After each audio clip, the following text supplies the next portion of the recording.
Hey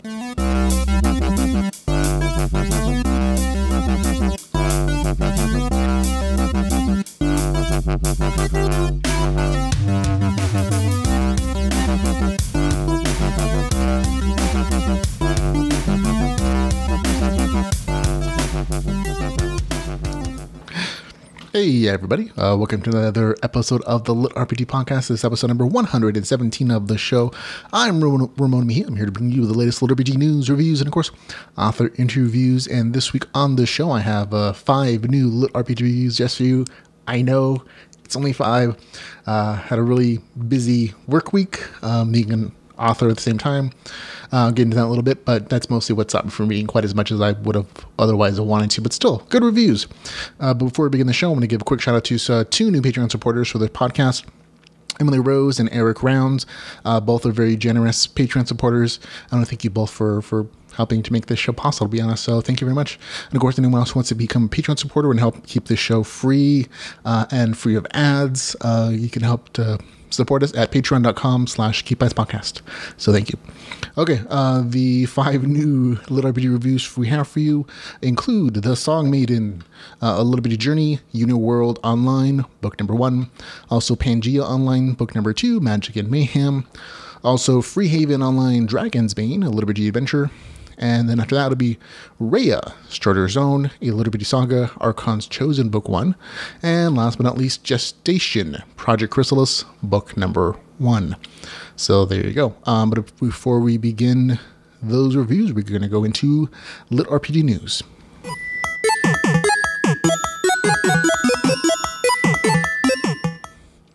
And in LitRPG news, we're going to, of course, begin with our first story, which is artsy. It's artwork. Alaron Kong, author of the Chaos Seed series, was nice enough to drop some more artwork. This one is a bit more graphic, but it's titled Rage of Richter by Antti Hakosari.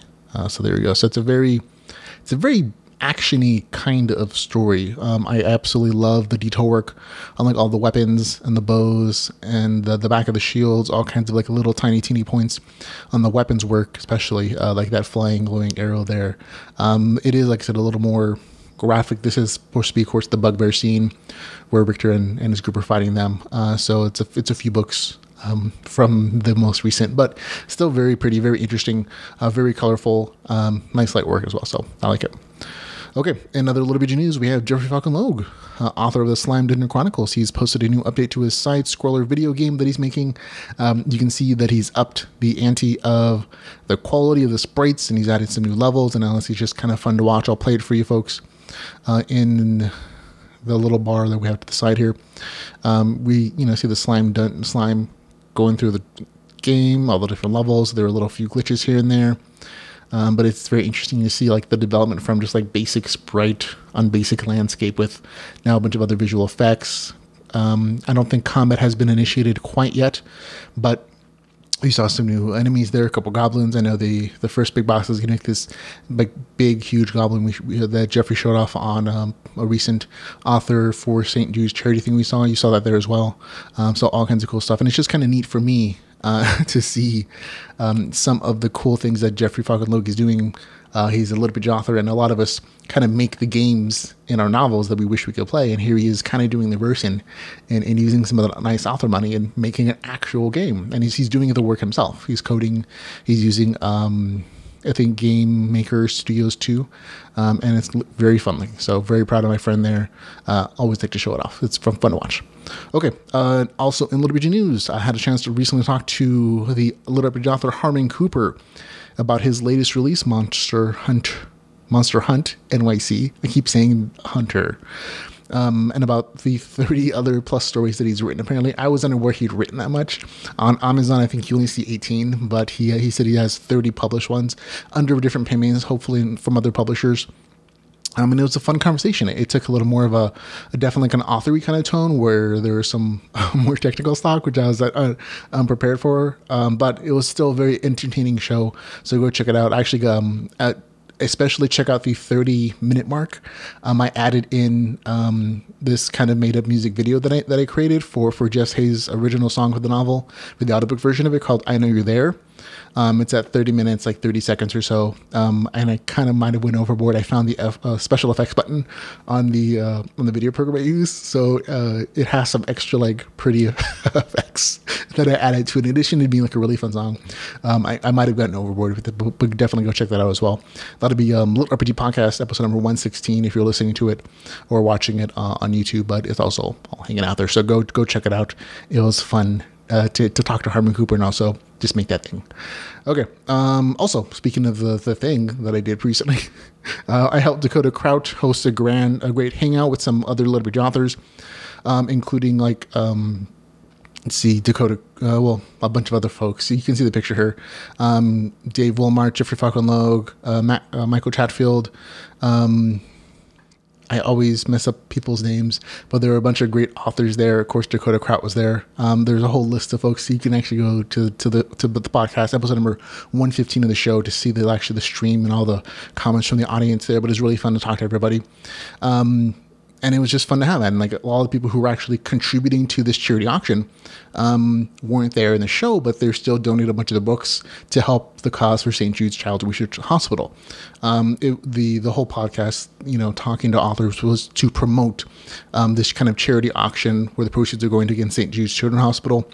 Like I said, a bunch of authors, not just LitRPG, but some fantasy and sci-fi authors also donated their books, like signed books, to be in an auction where all the proceeds are going to go in St. Jude's Children's Research Hospital. They've already raised over $2,500, so that's really great. It's only been a couple weeks. You have a few more days until that particular charity auction ends on May 27th at 8 p.m. Central Standard Time. So we'll have a link in the show notes for you guys to go bid on some stuff. Like there's legitimately some really good collections. Like I think there's a collection of like 10 or 15 signed LitRPG novels, in addition to like collections from like individual authors or like sci-fi and fantasy stories as well, from signed copies of their physical books. Like it would cost you a pretty good penny to collect them normally from like Amazon. So doing it this way not only might save you money, but it also might actually help some kids who can use some hospital services. So go check out again all the links in the show notes, including of course the episode number for LitRPG Podcast number 115 for that very funny author stream that we did. So there you go. Okay, that's it for LitRPG news. Now we're going to move on to some stories that are out now. Again, these are stories I haven't reviewed yet, but they are currently out. It includes Adventures on Terror, book number 3, written by Ramon Mejia, which is myself. This is what took up most of the time that I had this week, folks. So that's why I only reviewed and read 5 particular stories, because the other 90% of my time was working on editing this guy to get it out this week. It is currently available. If you're listening to this podcast, it should be available for you. I know the UK Amazon is taking a little bit longer to post it, but the US one, the regular Amazon.com, it's there, it's available. It is not in Kindle Unlimited, unfortunately. I had to take out all the novels I've written out of that program. If you've been listening to the podcast the last few weeks, I've mentioned why I've had to make that decision. We're also selling this particular book, and of course the other ones for myself under the Ramon Mejia name on our LitRPG podcast website. So you can actually buy them directly from me and make like a slightly bit more than I would have if you would have bought it on Amazon, but it is also slightly a little bit cheaper. So those are your choices. But any support you guys give, I definitely appreciate it.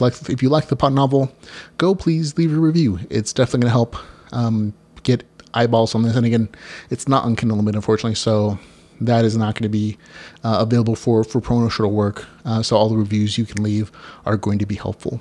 Thanks. And again, I apologize for having to take it out of Kindle Unlimited, but it was a necessity, not really a want. So there you go. Okay, other things that are out. Glitch Hunter by Skylar Grant. That is out now. I did check it out to make sure that it was going to be a LitRPG. It's not titled as LitRPG, but it's from Skylar Grant, who's written quite a number of them, and I looked through it. Again, I haven't read it, but I did look through it casually to see all the different markers it has, and it seems like it is LitRPG, so go check that out. Also out is Goddess Watcher, a LitRPG gamelit adventure novel. That is out, as is the Omega Dream Dark Repercussions. I believe this is the second book in that series. I'll have to double check on it. But Dark Repercussions, a LitRPG novel. Also out is Dungeon Boss Player by Paulo Estevell. And that is actually all the new stuff that's out this week. that I haven't already looked at or reviewed. There's a bunch of other stuff from the last week, I'll admit, that I didn't have a chance to actually read, about 4 other novels. And I do plan to read them, though it is taking me longer than normal because of, the author stuff that actually pays the bills. So that is what it is. Some new audiobook LitRPG novels that are out now, so for you to check out, including Dungeon Lord, Otherworldly Powers, The Race Hunt, book number 2, narrated by Jeff Hayes, and Annie Ellicott from Hugo Huesca. So that is out now. The Level Up or Die, Underworld, book number 1 by Apollo Sloan. It's also out now. Right now, it was definitely an entertaining read, so go check that out. As is Clan Wars, Way the Shaman, book number 7 from Vasily Mahenko, the Way the Shaman series. That is out as an audiobook as well. So all kinds of great things for you guys to go check out. Now, in the upcoming LitRPG, these are just titles I know about that are coming up soon. You can skip ahead if you don't want to hear them, but there are a couple of new additions. Adam Drake's novel, Level 5, is coming out. This one is new to the list. The author finally gave a semi-solid release date.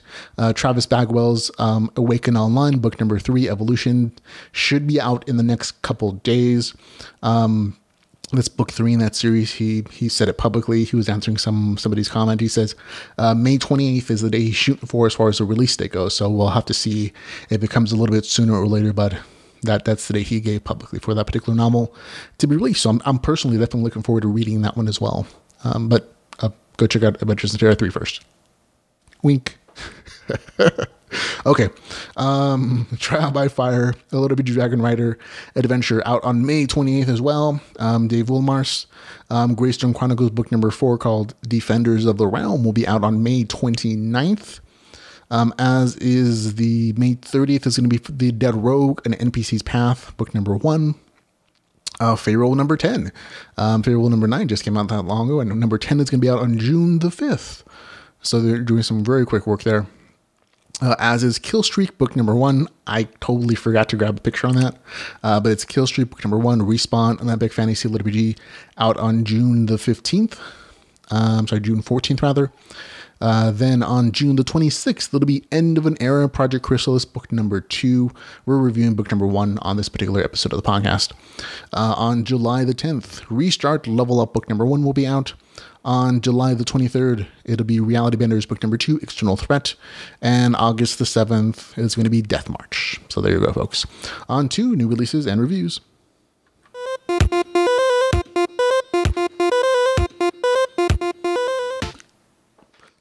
And in new releases and reviews, again, we have 5 reviews for you folks. So this might be one of the shorter podcasts I've done in a long time, but we're going to be with A Song Maiden, written by Jonathan Brooks, A LitRPG Journey, Uniworld Online, book number 1. This is 292 pages, $3.99. It is available on Kindle Unlimited. I'll read you the author's description. On her first day of college, Cadence was forced to leave a classroom by a high-strung professor because of her disability. When she tried to leave behind the embarrassing and hurtful experience, she ran from the campus to clear her mind and ended up in the hospital. While recovering, she was introduced to the Nervous, a virtual reality system where she could experience Uniworld as if she were really there. Having never played a video game before, she didn't know what to expect. The attitude of the rude and power-hungry players she initially met almost made her want to stop. But after acquiring a unique quest, she found that Uniworld was even more complicated than she imagined. Added to this, she became a bard and was able to do something she had never been able to do before: sing. But with the ability to sing comes a whole new set of challenges and dangers. This is the author's descriptive warning, I guess. Contains LitRPG elements such as character sheets, skill ups, leveling. Also contains a small amount of female on female adult content that may be unsuitable for those under the age of 18. And that's absolutely true. There's like one scene where there's some lovemaking between 2 female characters that happens about 80% into the novel. So just be aware. It's a very small scene, very skippable. You know it when you see it, but if it's something that's not interesting to you, here's your fair warning. Okay, when I started to read this novel, like the very beginning of it has a very good hook to me. It started out with quite a bit of promise. It had a main character who's mysteriously been mute her whole life. There's a really dark, like a surprisingly dark circumstance that leads her to the full immersion game. And she chooses a class that has a disadvantage of like a low charisma race, which is very, of course, big for bards. So low charisma race kind of means she starts at a disadvantage. And I thought this would be like a really good story where the main character overcame some like pretty big hurdles for the story to continue. Unfortunately, I was a little disappointed on that end. Most of the interesting things in the story are kind of wiped out as soon as the main character logs into the game. She magically gets a voice. Like there's like some faux science that goes into it that's like, oh, okay, I guess. The dark circumstance that led her to this game is barely mentioned again until like the very endish when like there's a nice hook into book 2. And her class, I think her like bard class issues are really solved without much effort on her part at all. And so like the big things that I thought were going to be like the most interesting part of this novel, they weren't really that prominent anymore as the story went on. That doesn't mean that I didn't like the story. I really did enjoy it, but the things that I thought were going to make it super special and super unique and super like almost great kind of disappeared. And they may be things that become more prominent as the series goes on, because it seems like by the end of the story, it's like, oh, that hook about the dark experience is kind of coming back. And maybe that's going to be the thing that's going to be emphasized maybe in book 2 or 3 or whatever the case is. But as far as it being in book 1, a lot of those big points I thought were going to be cool didn't really appear, and that was a little disappointing me. After that point, after the main character gets in the game, a lot of the story is related to just like this entertaining slice of life adventure story where the main character has like a pretty relatively light combat half in the first half of the story, and then after about the 50% mark, it gets a lot more combat focused. So don't worry that there's not a lot of combat in the story in the first half anyways. It does pick up in the back end. But again, it's just the main character, adventure, quest, doing some cool stuff, levels up, gets new skills, expands like her abilities and classes. And then she occasionally goes back to the world for food and sleep. I won't want to spoil it. But like nothing like really interesting happens in the world. Until like the very endish. The game mechanics in the novel are relatively solid. They're not light, but they're not like super detailed and original either. A lot of the things that you see are going to be things you're familiar with if you play video games or RPGs in the last like 5-10 years. There were a few cool things done with the bard class specifically that I thought were like, oh, that's kind of neat. But nothing like super like off the wall amazing. It's a little wavy as well, but still very neat, very interesting to watch. But it's again mostly just like this slice of life kind of thing. There's no like huge game plot trying to save the world kind of thing. It really just you follow the character as she does her stuff, and there are these really interesting or interesting like side little quests or little stories that go on. Overall, I thought it was again a good story, entertaining. I thought it could have developed those big points. Again, maybe that's again the author's planning to do in book 2 and 3 or whatever the case is. But again, it was just slightly disappointing just because my expectations were set probably a little higher than they should have been when I started reading the novel. But again, that doesn't mean I didn't have a good time with it. By the end of the story, I was very entertained.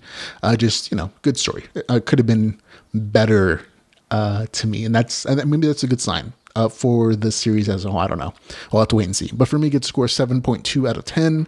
That's the song Maiden, A Little Bitty Journey at Uniworld Online book number 1 with a score of 7.2 out of 10. So there you go.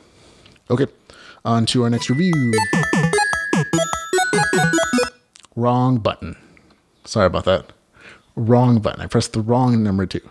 Number 2 is going to be Pangea Online, book number 2, Magic and Mayhem, written by S.L. Rowland. So there we go. This one is 340 pages, $3.99. It is available on Kindle Unlimited. Here's the author's description. Everything has a price. Pangea Online is no different. After winning the developers tournament, Isel has a new life filled with opportunity. He's the first person to test out their most innovative technology, full immersion gameplay in a brand new unexplored game world. Magic and mayhem collide in ways he never thought possible, and soon he finds himself caught in a quest that may alter the course of the game for years to come. As Isel experiences the grandeur in full immersion and the line blurs between reality and the game world, the NPCs he meets feel more like friends than data. Tasked with defending a small town from dark forces, he must learn to protect its citizens from the impending doom or risk losing them forever. So there we go. Okay. Although this is the second book in this series, in the Pangea Online series, in a lot of ways, it really feels like a first book in a new series. Even though they're the same characters, the game world in this story is completely different. Like the main game world is completely different than the one you saw in book one. And the few places where the author has scenes in that first game from book one, they felt awkward, and they kind of felt like they were only there to connect this story to book one. And that includes reintroducing a lot of the older characters from book one, like making places for them in the story. Like it really felt like, besides the main character and the one female love interest, everybody else in the story that was from book one kind of felt like they were forced into book two so that they had a place and they were connected to this story. And it felt a little bit awkward. That's why in this, in a lot of ways, this novel feels like a fresh new book. Now, the main character in the story, Isol, again, beta testing a full immersion rig. There's an advanced AI running it that creates a world populated with NPCs that are indistinguishable from real people. They have their own histories, phobias, personalities, and prejudices. And the world has a long history that has impacted the culture of these NPCs. And again, because of this and the initially light RPG mechanics, this new game world almost feels like Portal fiction. And that's a stark contrast to what the game world felt like in book one. In book one, that game world, which is like this multifaceted, multi-genre like game world, kind of like the Oasis from Ready Player One. And again, there was a big kind of connection there to that like influence. That those game worlds felt like MMOs. They felt like, the NPCs were acted like NPCs. A lot of the more prominent game mechanics were there. And in this game world, in the game world here, in book two, it really feels like Portal fiction. Anytime the main character goes there, it feels like, he's been transported to an RPG game world instead of like being in a video game. And again, it's not bad. It is very different though. And so if you had just read book one, this one is going to feel very, very different. And for me, I actually like it. I like the change in worlds. This game world, I should say, feels like it has more depth, that it has more history, and it has more potential for like interesting storylines in the future because you're dealing with like a larger world that the main character doesn't have full control of. So there are other influences and people with their own agendas and nations and stuff. So there's a lot of like story potential though, in my opinion. The RPG mechanics do become more prominent in the story in this new game world as the story goes along. But again, at the very beginning of it, when he first jumps in the game world, it's very light. I'll say, yeah. But again, game mechanics appear more and more as the game kind of adapts to the main character. And again, there are just like a couple scenes where the main character goes out of the new game, he goes back to the old one, and he does some quest. And honestly, they just felt awkward as all heck to me. Not because I don't recognize the characters or the worlds, but it's more along like after that full immersion description, the original game world from book one felt flatter, I guess, to me. And it was kind of like a weird experience for me to think, why is this character going back to this old, jinky, comparatively game world if he has a chance to like stay in that full immersion one where everything feels like rich and colorful. And it's something that even the author addressed, like in the novel, like the main character has these same thoughts. And again, it really just felt like it was a way to connect this story to the first one. And that is what it is. Now, there's some really entertaining parts in this novel. Good personalities. I really did personally like the shift to the transported to game world vibe. Not everybody does though. I read some of the reviews in the novel, and there were some people who were really in love with the game worlds from book one. And the fact that they're not here really kind of disappointed them. So, again, that's more a matter of, again, personal taste. I like the full immersion transported to the game world vibe. Other people may not. That's going to be up to you. But for me, it was entertaining. I liked that these individual characters in this new game world had their own personalities, had their own backstories, had their own motivations. So for me, that was definitely an improvement. Now the magic system in this particular novel is a little wand wavy. I won't spoil it because that's part of the surprise of like entertaining and seeing how this develops.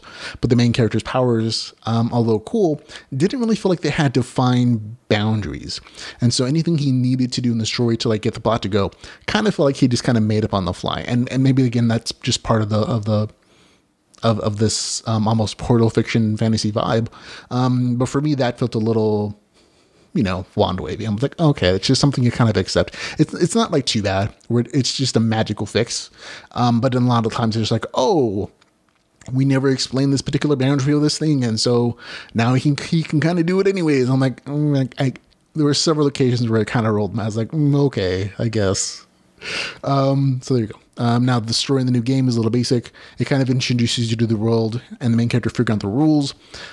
So again, another reason why this kind of has a first story kind of book vibe, but it was definitely interesting to keep me turning the pages of the story. So I liked it. Overall, again, a few awkward places, but overall, I had a good time with the story. I definitely want to read another novel to see how like this new game world develops. And for me, that's definitely most important. I had a good time with it. So for me, it gets a score of 7.3 out of 10. That's Pangea Online Book Number 2, Magic and Mayhem, with a score of 7.3 out of 10. So there we go. Okay, on to our third review, which is going to be Freehaven Online, Dragonsbane, a LitRPG adventure written by June Prince. So there you go. It is 586 pages, $5.99, so very nicely priced. It is not available on Kindle Unlimited. You're gonna probably see more in the few weeks or months as time goes on. More and more authors choosing not to put their stuff on Kindle Unlimited. Again, if you've been watching the podcast the last couple weeks, you probably understand why. And that Amazon is not treating authors well and making accusations and a bunch of other stuff that's pushing them out of the Kindle Unlimited program, which is unfortunate. Here's the author's description, though. Freehaven Online is more than just a game to Justine. By day, she creates monsters for the world. By night, she's raiding dungeons. Most importantly, it's her one connection to her dead brother, whose buffs still linger within the game. When his virtual shrine is threatened by an update, Justine reforges his guild to complete the Dragonsbane quest in his honor. As an experienced tank, she's no stranger to the bandit attacks, player versus player combat, and dragons Freehavens will throw at her. Little does she know, a hack organization known as Archangel tampers with the update, leaving thousands of players, including Justine, stranded in full immersion virtual reality. As if that weren't strange enough, NPCs are getting smarter, and some marooned players don't want to escape. They're ready to jump at the chance for virtual immortality. Justine must temper the fervent emotions stirred in her guild and unite them to complete the quest. If she doesn't, friends will break from sanity and others will die in real life. So there we go.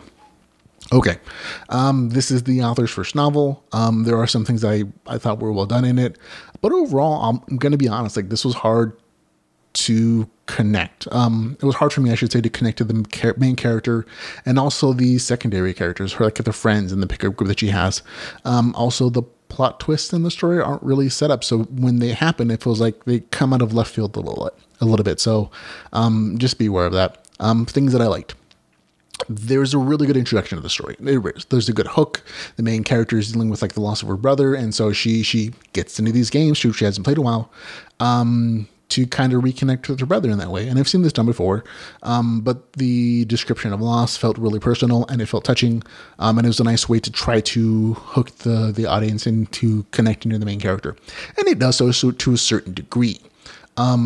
However, when you get into the game world where she's essentially playing as her brother's character, who's a dude, who's like this hulking action dude, from there, it just feels a little awkward because it's a fantasy world and she's just kind of wandering around and there's kind of an introduction to, but it's like a dying game. So there's nothing really for her to do in the beginning of the novel. And it's kind of like a way of saying, oh, this game that she's in is a fantasy game. And there's like additional tips of like, oh, how well her brother is doing in the game and all these different character benefits and all these different high class items he has. And that's kind of it though. I think it could have been a little more touching, like seeing the impact her brother's character had on other people in the game, or like maybe he had impact on the game itself, like he changed the way it was or something. I don't know. It was just like an interesting way of connecting with her dead brother, and I don't know that it was used as amazing as it possibly was. But like I said, it's a personal opinion. But I think it overall, like, it was a good introduction. There are, like, well-described game mechanics in the story that are constantly applied through it, so it absolutely is LitRPG. The action scenes are pretty decent. The actual description of fighting probably getting been punched up a little bit, but the tactics that the players used in completing other quests, really well done. And I like the way that those tactics were used. They felt very genuine in the fights against different opponents. Different tactics were used by the group. So good job there. And there were some interesting quests. So all kinds of like nice things about the story that I actually enjoyed. However, there are things that I didn't like that just stopped me from really enjoying myself overall. The main character, and really any character in the story, I really never connected to. The main character, and there are a couple reasons for this. One, the main character switches between game characters. So she has a bunch of different alts that she can switch to, like in the middle, like her play session. She doesn't have to log out. She doesn't have to log back in and like choose a character. She can kind of just switch. So at one point she's a half elf. Another point she's a female dwarf paladin. Another point she's a monk character, and of course her brother's main character, who's like this dude who's this big hulking action character. And so because she switches between them, it's really hard for me as somebody who's trying to picture these characters in my mind to connect with any one avatar. And they also play different roles in like the combat scenes. Like the dwarven paladin is definitely tank, but everyone else has different characters. And that was just like an issue because I couldn't grasp one image for the main character to kind of build everything on. So that was like one thing kind of made it hard for me to connect with her. Two, another big thing was that I didn't feel like anything she had in the game, she really earned. Everything that the main character starts out with, and some of it is really cool, but they're all items she got from her brother's character or things that she added as a developer. Like she's a developer. It mentions in the novel description that she makes code and items for the game. And she brings those things in with her. And again, there's nothing wrong with it, but it all just felt like any cool thing that she had didn't feel as amazing as it should have, because there's nothing that she did personally that earned it. So she gets things like a whole guild keep. She gets a whole guild that her brother built. She gets flaming motorcycles that she essentially made outside the game and imported. She didn't earn them, including like mounts and a bunch of other cool things. And even like reputation with other characters and factions. These are all things that are imported from other characters that even if she had earned them outside of like this particular story we're seeing, the audience, the reader didn't see her earn them. So it doesn't feel like she earned them, even if like technically she did earn some of it. And it's one of the things like, oh, it's just kind of disappointing that you see so many cool things that don't feel as amazing because they don't feel as impactful, I should say, because you didn't see the main character like work and sweat for them. You know what I mean? So that's another point. Also, the story twists aren't set up very well. I'll admit that. This is not spoilery. Like this novel turns into a trapped in the game story about halfway through. It's in the novel description, so it's not like it's a big surprise. But reading the story, there's like not really any foreshadowing that that's even possible. There's no foreshadowing that there's this rogue element that's going to take over the game at any point, or that the virtual reality equipment that she's using is really set up for this kind of thing. Like it kind of just describes it almost. It's a little vague on the tech side, I'll be honest. Which is why probably why it doesn't land as well as it should. But there's no tech description saying that this is possible, that the minds are going to be can be taken over, or that their consciousnesses are totally immersed, like there's like whatever it is, or that they're even like the systems can do long-term immersion. At one point in the novel, it's like, oh, the system is going to keep you alive as long as you're going to be here, so don't worry about that. And I'm like, none of that was described previously in this novel. When it hits, I'm like, oh, I'm not saying it's a bad twist. I've seen it a lot before, but it's not really set up so that it when it actually happens, it's like, oh, that's weird. This wasn't foreshadowed at all in any way, shape, or form. It's like, okay, that's just another thing. Overall, again, nothing technically wrong with the story. I just couldn't connect with it. I couldn't connect with the main character. Nobody in her group. I never really cared what happened to them after all. Like, the main character jumps into this game. It's like supposed to be merging like two different games. Like one's supposed to be magical, post-apocalyptic, and one is fantasy, high fantasy, and they're supposed to be merging for some reason. They never really explain why. But then, so like there's a lot of like other fantasy characters coming in, and the main character is just kind of like going back into the game for the first time in a long time. And so she has a pickup group, and those pickup players always felt like pickup players. They never felt like anybody I ever really cared about. And that just is what it is. And it kind of fired. because I never cared about anybody, really. I never really cared what they did. I never really cared if they lived or died, as the case may be in some, whatever the case is. And even like some of the bigger plot twist stories, I'm like, they should have really been like, oh my God, I can't believe the author did that to me. And in reality, for me, they felt like, oh, that's a thing that happened. I can't really care. And that's just what it is. And I wish it was different, but it's not. And again, not a bad story, not boring. It just never really connected to me. And so that is what it is. So it gets a score of 6 out of 10. That's Freehaven Online, Dragonsbane, a LitRPG adventure with a score of 6 out of 10. Didn't work for me, may work for you. Go check out a sample. There you go. Okay, on to our next review. Raiya, Starter Zone, a LitRPG Saga, Archon's Chosen, book number 1, written by Russell Wolbinski. It is 436 pages, $3.99. It is available on Kindle Limited. Okay, here's the author's description. Scree loved playing massively multiplayer online role-playing games. When he becomes the first player to reach level 100 in his favorite game, he is offered the chance to test a brand new game. Never one to read the fine print, he jumped at the chance to be the very first player to see this brand new game. But some opportunities are just too good to be true. Awakening to find himself trapped in a brand new world and struggling to survive, James must find a way to master the game and escape the world of Raiya. Angry wildlife, gargantuan monsters, and mysterious allies are not the only things he has to worry about. Will he have the backbone to do what is right and not what is easiest? Will the carefree Scree find something worth fighting for, something worth dying for? So there we go. Essentially, this is a fun action-packed transported to the game world story. There's a nice, funny sense of humor throughout the entire novel, so if it lands with you, it's definitely going to make it more interesting. The humor landed with me. I was giggling throughout. The action is well described. The big highlight for me is definitely the amount of detail the author put into describing the game mechanics of the novel. Like, there are pages of sometimes descriptions of like abilities, their descriptions, like the cost of mana, their damage ranges, skills galore, magical possibilities. There's like a lot of game detail here. So if you're the kind of person who loves reading through that kind of stuff, you're gonna absolutely love. Like there's that's kind of what won me over from just being like, oh, this is fine, to, oh, this is cool in a lot of ways. And so I actually personally I like that aspect of it probably the best for me. Like I love learning about like the game cues and game mechanics and history and like possible builds, and seeing the reasoning behind those choices for the main character, like what he was thinking as he's like trying to decide between these different abilities and powers and which ones he's going to upgrade. All that stuff is really cool for me personally, because that makes me feel like, oh, I'm the main character, or what would I do in that particular situation since I have so much information? And that really connects me to like a good LitRPG story in that respect.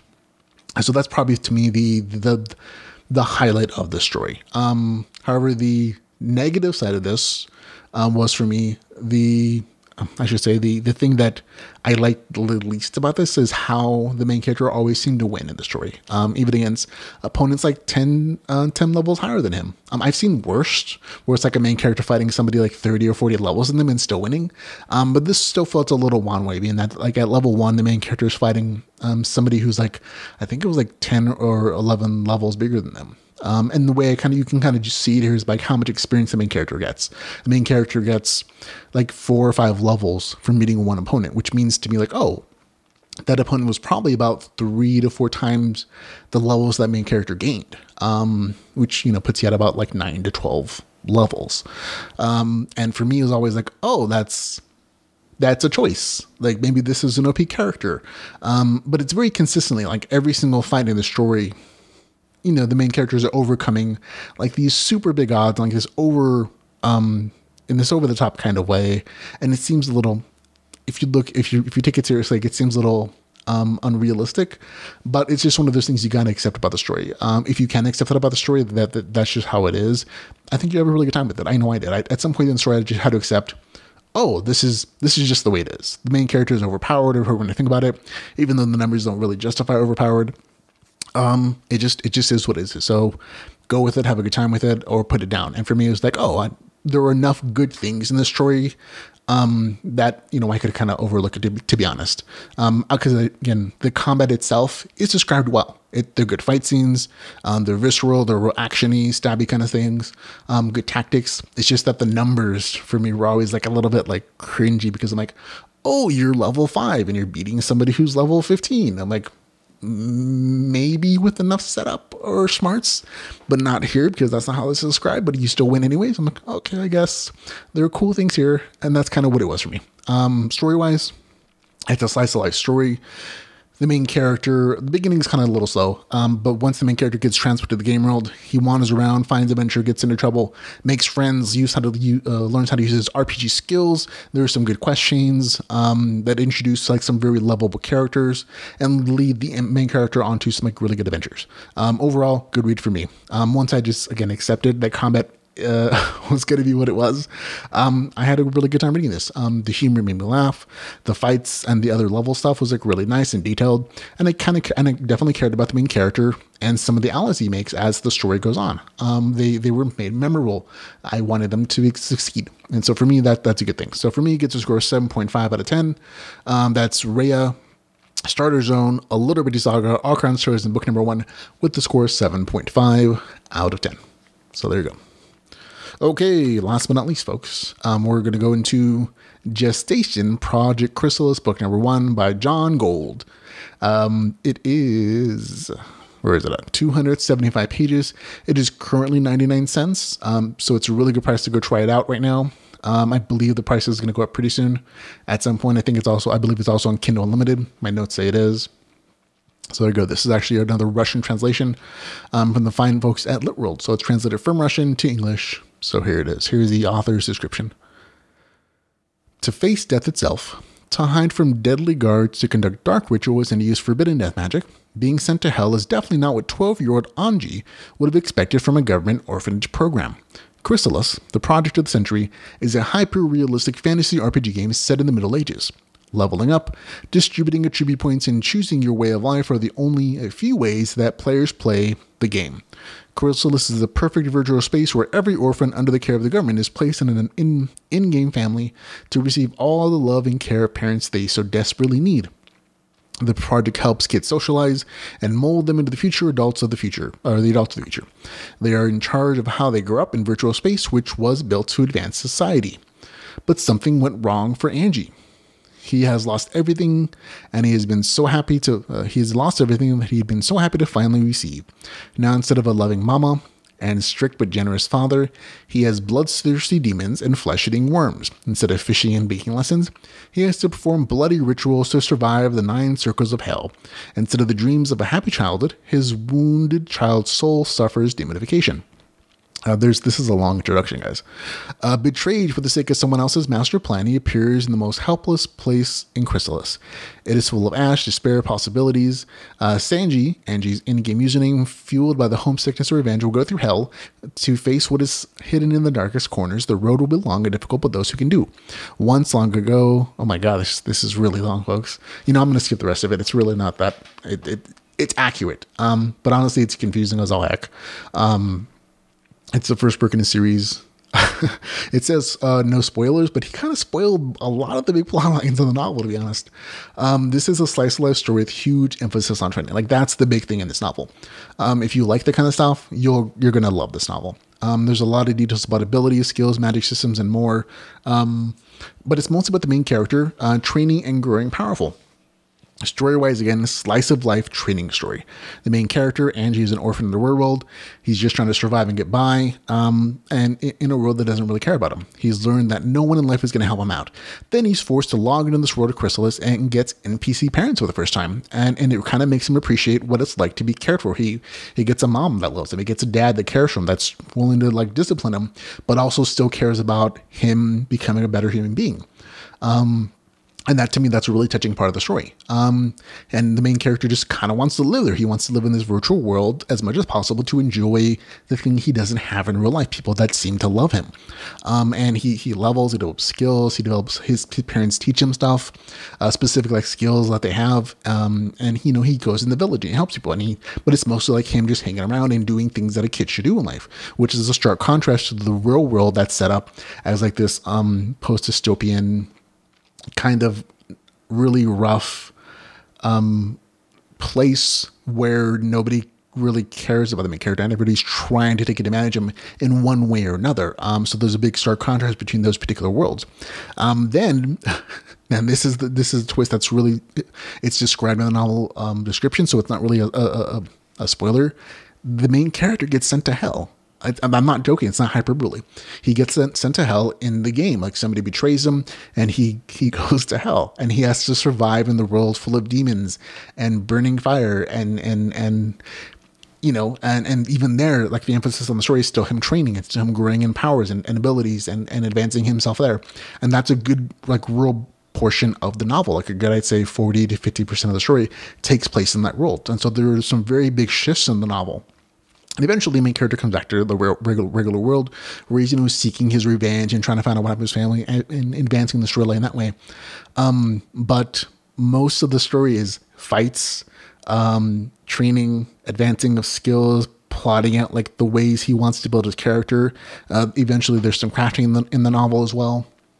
And there's like some really cool stuff. So if you're into like a training kind of story where that's like the big emphasis, this is going to be super entertaining for you. But don't expect like a ton of plot. Like there are some like semi-interesting storylines, both in the real world, which is again minor part of the story, and also in the game world. They're not really fully fleshed out as far as like the main character goes. I feel like there are things that are going to be like more prominent in books 2 and 3 and 5 or whatever is in the series.